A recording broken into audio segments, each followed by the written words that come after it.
పితా పుత్ర పవిత్రాత్మ నామమున ఆమె. యోహాను సువార్త 4:14 ప్రభు ఇచ్చు నీటిని త్రాగువాడు ఎన్నటికి దప్పిగగొనడు. నేను ఇచ్చు నీరు వాని యందు నిత్య జీవమునకై ఊరెడి నీటి బుగ్గగా ఉండును అని చెప్పెను. ప్రియ దేవుని బిడ్డలారా, ఈ వాక్యంలో ప్రభువు సమరయ స్త్రీతో నేను ఎవరో తెలుసుకొని ఉంటే నన్ను జీవజలాన్ని అడిగి ఉండేడు దానవు అని పలుకుచున్నారు. మానవులందరికీ శారీరక కోరికల దాహం ఉంటుంది. మనలో ఆత్మీయ దాహం చాలా కొద్ది మందికి మాత్రమే ఉంటుంది. ఈ శరీరానికి జలం ఎలా అవసరమో అలాగే ఆ ప్రభువు మన ఆత్మీయ దాహం తీరుస్తాడు అని మనము తెలుసుకోవాలి. ఆ ప్రభువును కనుగొని విశ్వసించే గొప్ప జీవితం జీవించాలి.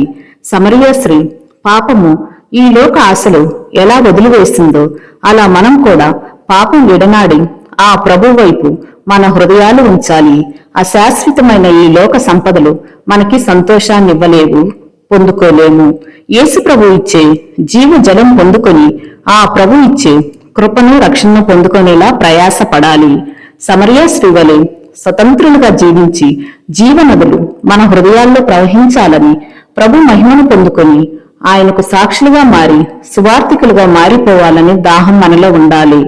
దప్పికొనిన దుప్పి నీటి కొరకు ఎలా వెళ్తుందో అలా మన హృదయాలు జీవజలం కోసం దాహం కొని తపన పడాలి.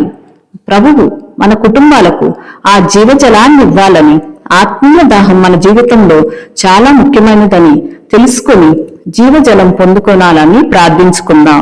ఆమేన్.